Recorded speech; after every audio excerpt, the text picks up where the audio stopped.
Selamat sejahtera, nama saya Ong Sini. Nombor menteri saya ialah C21A2411.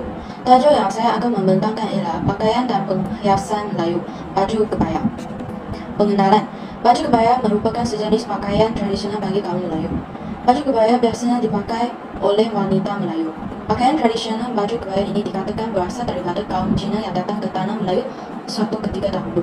Di Pulau Jawa, baju kebaya adalah dipakai oleh golongan-golongan bangsawan dan kerabat-kerabat pemerintah. Seterusnya, baju kebaya kemudiannya dijadikan pakaian rasmi pada zaman penjajahan Belanda. Wanita-wanita Eropah memakai baju kebaya sehingga kini dan mengubah suainya kepada fashion mengikut peredaran masa.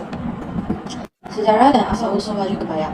Kebaya dipercayai berasal daripada bapa nyonya dan kemudian menyebar ke seluruh bahagian Nusantara selama masa kerajaan Melayu.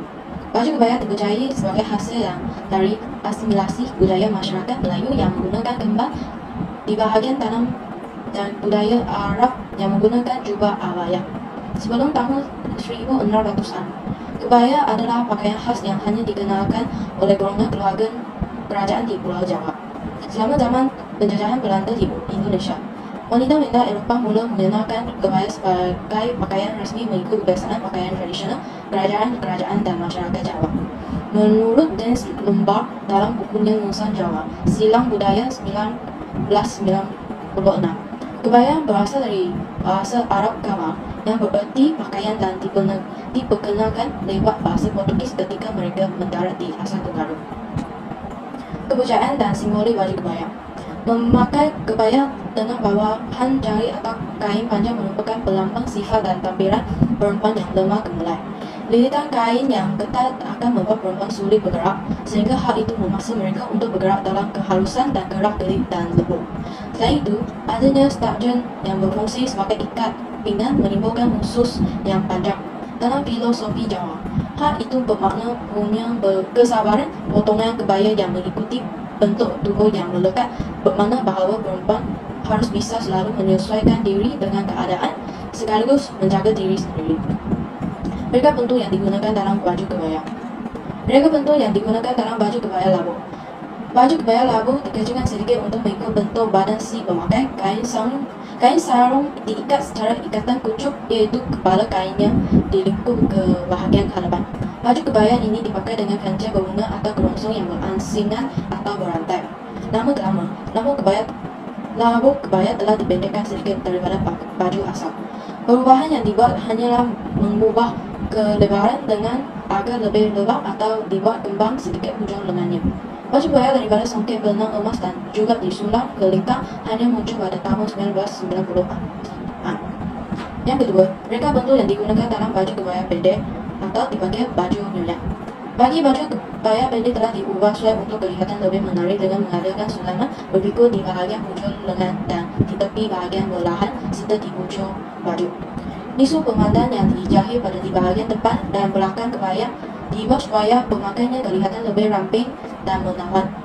Baju kebaya ini terdapat dua jenis, yaitu kebaya pendek tanpa sulam dan kebaya bersulam.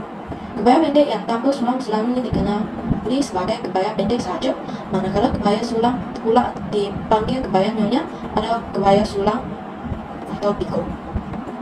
Yang ketiga, reka bentuk yang digunakan dalam baju kebaya setengah tiang. Baju ini dikenali sebagai baju setengah tiang yang membawa maksud baju lebih sedikit daripada baju kebaya pendek dan tidak daru seperti kebaya panjang. Pola potongan lengan kebal di hujung dan potongan bahagian bawah bajunya lurus. Bahagian depan baju berlidah seperti kebaya panjang. Secara tradisi, potongannya labu sehingga buku lari. Cuma bezanya, baju ini berbelah dan berbesak lurus di hadapan baju, berkekak dan berbelah dada yang ditutup. Baju ini mempunyai belah potong 9 dan kebiasaannya menggunakan kain boket, soket tenun dan kain kasar. Fungsi dan penggunaan baju kebaya. Yang pertama, fungsi dan penggunaan baju kebaya labu. Penggunaan fabrik adalah mengikut cita rasa, darjat dan suasana ketika dipakai. Untuk pakaian harian, baju labu selalunya dibuat daripada kain kasar, kain nipis, kain kosong dan santin Cina.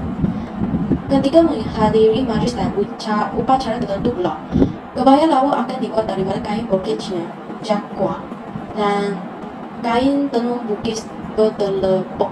Yang kedua, fungsi dan penggunaan baju kebaya pendek / nyonya. Baju kebaya nyonya mempunyai banyak fungsi. Kebanyakannya, kebaya nyonya ini dipakai semasa majlis tertentu seperti majlis atau resepsi perkawinan ataupun pertunangan. Semasa merayai perayaan, kebaya ini juga banyak dipakai oleh kaum wanita dan remaja perempuan. Pakaian ini juga sesuai dipakai untuk makan malam. Yang ketiga, fungsi dan penggunaan baju kebaya setengah tiang. Pada suatu ketika dahulu, baju kebaya setengah tiang sering digunakan oleh kaum wanita sewaktu di rumah dan bertandang ke majlis kenduri kawin. Perbezaan yang ketara bagi penggunaan baju antara majlis rasmi dan tidak rasmi ialah pilihan bahan kain yang digunakan. Dalam aktiviti ke sawah atau ke bentang biasanya menggunakan kain kapas berguna, manakala untuk majlis kenduri kawin pula menggunakan fabrik yang lebih mahal seperti brocade, kain kasar, tenunan, songket benang, emas dan perak. Bahannya dan pembuatan baju kebaya. Kain brokat. Kain brokat termasuk ke dalam jenis kain yang kaya akan dekorasi, kemewahan dan pesona yang melekat pada kain brokat, menjadinya sebagai kain spesial yang sangat cocok dipakai untuk membuat model kebaya tradisional, kebaya wisuda, kebaya pernikahan, atau model kebaya modern lainnya. Yang kedua, kain organik. Kain organik berupa bahan kebaya yang memiliki tekstur yang lembut kilau sehingga memberikan kesan glamour dan mewah. Meski terkesan lembut, tapi jenis kain yang satu ini tetap memiliki kemampuan yang bagus untuk bisa menahan bentuknya dan cocok untuk efek volume atau movie. Yang ketiga, kain ketat. Kain ketat merupakan sejenis bahan kebaya yang memiliki tekstur sangat lembut, mudah menyerap keingat dan nyaman dipakai seharian. Dengan karakteristiknya yang sedemikian unik, kain cotton juga mudah dijahit dan dimontir sehingga sangat cocok dipakai untuk membuat model kebaya engine, kebaya wisuda atau model kebaya lain. Yang keempat ialah kain sarung. Sarung ialah sehelai besar kain yang lazimnya dipakai mengelilingi pinggang bagaikan skirt oleh lelaki dan wanita di kebanyakan kawasan Asia Selatan dan Asia Tenggara. Kain ini lazimnya berwarna terang atau dicetak dengan corak yang unik, banyak berlukiskan haiwan atau tumbuhan, corak berpetak atau geometri, atau menyerupai kesan ikat jalur. Yang kelima ialah kain songket. Kain songket merupakan sejenis kain tenunan unik dalam alam Melayu yang dihasilkan dengan mesin tradisional, menghasilkan corak rumit menggunakan benang emas atau perak. Ia kain lazim dibusanakan dalam adat perkawinan Melayu, Minangkabau atau Aceh. Yang akhir sekali ialah kain chiffon atau dipanggil kain woiler. Kain chiffon merupakan salah satu bahan kebaya yang memiliki tampilan cukup transparan. Salah satu keuntungan yang bisa diperoleh dari penggunaan bahan kain chiffon untuk kebaya adalah kain chiffon akan terasa dingin jika dipakai dan tidak membuat tubuh anda menjadi geram. Proses dan pembuatan baju kebaya. Langkah pertama untuk membuat kebaya ialah mengambil ukuran badan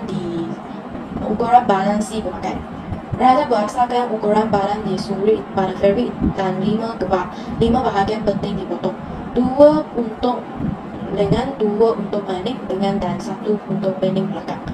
2 potongan pendek depan biasanya dipotong terus menjadi suap bahagian untuk memberi ruang di bahagian dada dan menyelahkan potongan tirus kebaya. Bagi kain yang agak lebar ditinggalkan pada bahagian yang akan disulam. Potongan kain disambung dengan jahitan yang dinamakan ketuk lubang. Jahitan unit menumpang kain pada jarak yang sama. Jahitan ketuk lubang yang paling bermutu tinggi dilakukan dengan begitu sempurna. Hanya pemeriksaan yang rapi akan memperlihatkan keharusan lubang-lubang halusnya. Sulaman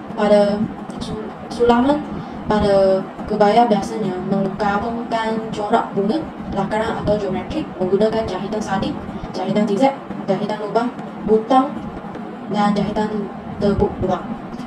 Sudah pasti teknik ini memerlukan tususkan jarum berulang kali pada kain kasar. Ada kalanya jahitan lurus biasa memberikan motif utama untuk menyelahkan garis bentuk sulaman. untuk memberikan ilusi realiti selanjutnya. Benang sama warna dengan tahap kecerahan dan kegelapan yang berlainan digunakan.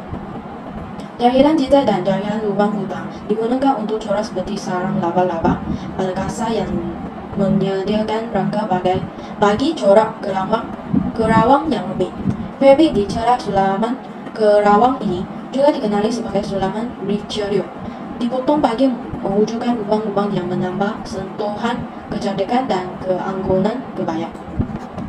Kesimpulannya, pakaian tradisional bagi setiap kaum adalah harta budaya yang penting kepada kaum masing-masing. Hal ini dikatakan demikian kerana pakaian tradisional dapat menunjukkan simbol dan kepercayaan kepada setiap kaum dan juga dapat memupuk semangat berbalas antara kaum dengan kaum. Hal ini juga dapat membantu negara kita berkembang dengan secara maju dan lancar pada masa yang datang. Itu saja yang saya membentangkan. Sekian, terima kasih.